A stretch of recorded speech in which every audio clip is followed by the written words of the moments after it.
A 60-year-old woman presents to the clinic complaining of progressive, insidious fatigue over the past 6 months. Her medical history is relatively quiet, save for hyperlipidemia.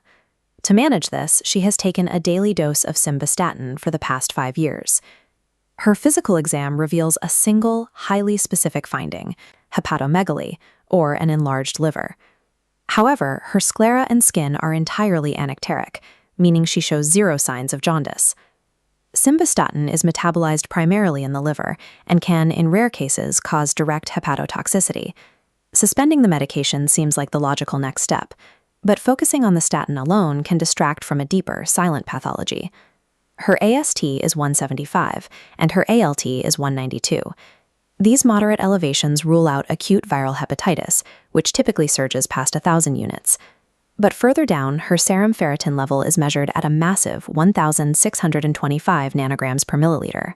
Serum ferritin is an intracellular blood protein that serves as a highly accurate clinical proxy for the body's total stored tissue iron. A right upper quadrant ultrasound confirms an enlarged liver, but it shows entirely normal echo texture, with zero evidence of cirrhosis. The localized statin injury is a red herring. The primary threat is a systemic iron overload that has heavily saturated the body, but has not yet destroyed the physical architecture of the liver. This specific biological failure stems from an autosomal recessive condition known as hereditary hemochromatosis, which is caused by a mutation in the HFE gene. HFE is a gene that strictly regulates the absorption of dietary iron in the human gut. The HFE mutation destroys this negative feedback loop. Without the regulatory block, a continuous, unchecked stream of iron molecules floods across the intestinal wall and into the bloodstream. Because the human body lacks a physiological mechanism to excrete excess iron, this unchecked absorption forces the body to deposit the heavy metal directly into major organs over the course of several decades. This leads to toxic tissue deposition. The accumulating iron generates destructive free radicals that slowly inflame, scar, and calcify the surrounding cellular tissue. The specific targets of this toxicity are severe. The deposition causes hepatomegaly in the liver, restrictive cardiomyopathy in the heart, and diabetes mellitus in the pancreas. This presents a timeline anomaly. If this is a congenital genetic defect present from birth, we must establish why it is only manifesting clinical symptoms in this female patient at age 60. The delay is a function of biology. Premenopausal women are heavily protected from iron toxicity because their regular menstruation acts as a natural autophlebotomy, continually offloading the excess iron from their bloodstream month after month. Hereditary hemochromatosis is a physiological ticking clock. The destructive cascade of iron deposition only accelerates after the body's natural bleeding mechanisms cease at menopause. This diagnostic matrix maps out 4 potential causes for right upper quadrant pathology, allowing us to methodically eliminate the distractors using the patient's specific lab thresholds. First, we eliminate statin hepatotoxicity. While daily statin use can elevate liver enzymes, these medications do not cause severe hyperferritinemia. Next, we rule out Wilson disease, another heavy metal accumulation disorder. We discard this due to the patient's advanced age and her complete lack of neuropsychiatric symptoms, like psychosis or severe tremors, which typically present before age 35. This leaves pulmonary biliary cholangitis, an autoimmune disease of the bile ducts, as the final major differential to clear. We eliminate it by checking the alkaline phosphatase levels. Alkaline phosphatase is an enzyme concentrated in the bile ducts that spikes during biliary obstruction or inflammation.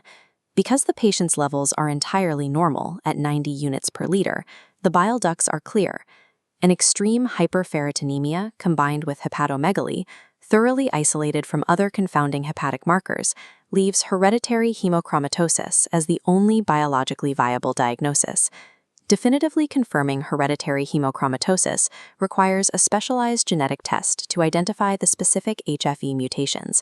This is the medical gold standard. However, relying strictly on that gold standard introduces a severe variable: time. Genetic panels take days or weeks to return, during which the iron continues its assault on the organs. This decision tree algorithm outlines the clinical management pathways based strictly on ferritin thresholds.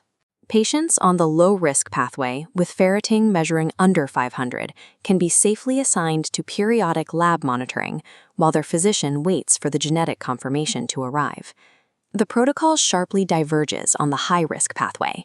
When ferritin levels exceed 1,000 nanograms per milliliter, the risk of sudden, irreversible end organ damage, particularly fatal cardiomyopathy, reaches critical mass. When the physiological threat is immediate and catastrophic, clinical intervention must precede genetic confirmation. The immediate definitive treatment for this extreme hyperferritinemia is therapeutic phlebotomy. Removing whole blood initiates a sudden physiological shock. It creates an immediate, massive systemic demand for the production of new red blood cells. To fulfill this sudden hemoglobin demand, the body is forced to mobilize and rapidly consume the toxic iron stores it had previously buried deep within the tissue of the liver and the heart. Premenopausal women are protected from iron overload by design. But when a postmenopausal woman presents with insidious fatigue and massive ferritin levels, her physiological buffers are gone, and she requires immediate action. Normal alkaline phosphatase and extreme ferritin precisely cut through the diagnostic noise generated by her daily statin use. Recognizing the silent, steady accumulation of iron allows clinicians to halt an irreversible drawing blood.